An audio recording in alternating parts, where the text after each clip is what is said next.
Indian premiere league का 14वां season आखिरकार corona महामारी के बढ़ते प्रकोप के कारण स्थगित कर दिया गया। ये वायरस आईपीएल के बायो बबल, जिसको बेहद सुरक्षित बताया जाता है, उसमें भी अपनी एंट्री कर चुका था। आईपीएल सस्पेंड होने की घोषणा सनराइजर्स हैदराबाद के विकेटकीपर बल्लेबाज रिद्धिमान साहा और दिल्ली कैपिटल्स के अमित मिश्रा की कोरोना जांच रिपोर्ट पॉजिटिव आने के बाद की गई। सोमवार को चेन्नई सुपर किंग्स के गेंदबाजी कोच एल बालाजी और कोलकाता नाइट राइडर्स के गेंदबाज संदीप वारियर और वरुण चक्रवर्ती के परिणाम भी पॉजिटिव आए थे। संक्रमण बढ़ने के कारण 2 आईपीएल मैचों को पहले ही स्थगित कर दिया गया था। बोर्ड से जुड़े सूत्रों ने बताया कि लीग में शामिल विदेशी खिलाड़ी इस कठिन परिस्थिति में भारत में नहीं रुकना चाहते थे। लगभग तमाम टीमों में शामिल विदेशी खिलाड़ी ने लीग को स्थगित करने की मांग की थी।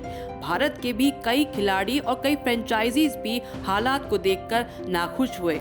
ऐसे में बोर्ड ने एक इमरजेंसी मीटिंग बताई, जिसके बाद इस पर फैसला लिया गया। बता दें, 5 खिलाड़ी कुछ ही दिन पहले आईपीएल से हट गए थे। उनमें से एक थे ऑस्ट्रेलियाई खिलाड़ी एडम जैम्पा, जो भारत में हो रहे आईपीएल के बायो बबल पर सवाल खड़े कर चुके हैं और उन्होंने कहा था कि वो इस जैव सुरक्षित वातावरण में, यानी कि इस बायो बबल में सुरक्षित महसूस नहीं कर रहे थे। भारत में कोरोना के कहर को देखते हुए आईपीएल का आयोजन कुछ वक्त से बहस का कारण बना हुआ था और अब जो ये टूर्नामेंट अनिश्चित काल के लिए स्थगित हो गया है, ऐसे में बड़ा सवाल ये है कि आईपीएल का ये सीजन आगे हो पाएगा या नहीं, और अगर हो भी पाएगा तो कब। लीग के चेयरमैन ब्रिजेश पटेल ने कहा है कि अगले उपलब्ध समय में इस प्रतियोगिता का आयोजन करने की वो कोशिश करेंगे, लेकिन इस महीने ऐसी संभावना नहीं है। वहीं बीसीसीआई उपाध्यक्ष राजीव शुक्ला ने बताया कि बोर्ड अब सितंबर में रिव्यू करेगा कि आईपीएल सीजन 14 के बचे हुए 31 मैच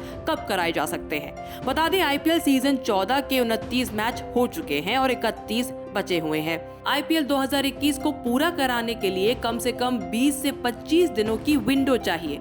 आने वाले महीनों में टीम इंडिया और बाकी टीमों के व्यस्त शेड्यूल के बीच इतने दिनों का विंडो निकालना काफी बड़ी चुनौती होगी। भारत को 18 से 22 जून तक न्यूजीलैंड के खिलाफ वर्ल्ड टेस्ट चैंपियनशिप का फाइनल खेलने इंग्लैंड जाना है। यूके के क्वारंटीन नियमों के तहत खिलाड़ियों को मैच से 2 सप्ताह पहले वहां जाना पड़ सकता है। इस मैच के बाद भारतीय टीम इंग्लैंड में ही रुकेगी और अगस्त सितंबर में वहां टेस्ट सीरीज खेलने के बाद ही वापस आएगी। इंग्लैंड के खिलाफ ये टेस्ट सीरीज 4 अगस्त से शुरू होगी और 14 सितंबर तक चलेगी। इंग्लैंड के खिलाफ टेस्ट सीरीज के बाद आईपीएल के लिए विंडो निकाली जा सकती है, क्योंकि अगला बड़ा असाइनमेंट वर्ल्ड टी20 का है, जो अक्टूबर के मध्य में शुरू होगा। हालांकि वर्ल्ड टी20 को लेकर भी अभी कई सवाल खड़े हुए हैं। बहरहाल वर्ल्ड टी20 शुरू होने के बाद फिर मार्च तक समय निकालना मुश्किल होगा। वर्ल्ड टी20 के बाद भारतीय टीम न्यूजीलैंड की मेजबानी करेगी। साल के अंत में भारत को साउथ अफ्रीका के दौरे पर जाना है। इसके बाद जनवरी से मार्च तक भारत को वेस्ट इंडीज और श्रीलंका से सीरीज खेलनी है और फिर आईपीएल 2022 का समय आ जाएगा। यानी सितंबर के बाद अगर बीसीसीआई को आईपीएल 2021 के बचे हुए मैच कराने हैं तो किसी इंटरनेशनल सीरीज को रद्द करना होगा। ऐसे में बीसीसीआई को बाकी क्रिकेट बोर्ड से बात करनी होगी। इस सीजन को यूएई भी शिफ्ट किया जा सकता है, लेकिन अभी इसकी कोई पुष्टिकरण नहीं हुई है। पिछले साल आईपीएल का सफलतापूर्वक आयोजन यूएई में कराया जा सका था। बता दें, एक अंग्रेजी अखबार के मुताबिक आईपीएल का ये season IPL governing council UAE में ही कराना चाहती थी, मगर बीसीसीआई ने मना कर दिया था। भारत में होने वाले वर्ल्ड टी20 को लेकर बता दें कि उसे भी यूएई में शिफ्ट किया जा सकता है और इसकी अब पूरी संभावनाएं बन गई हैं। दुनिया की सबसे अमीर लीग का इस तरह स्थगित होना बीसीसीआई, जो कि दुनिया की सबसे अमीर क्रिकेट बोर्ड है, उसके लिए एक बड़ी चुनौती बन गया है।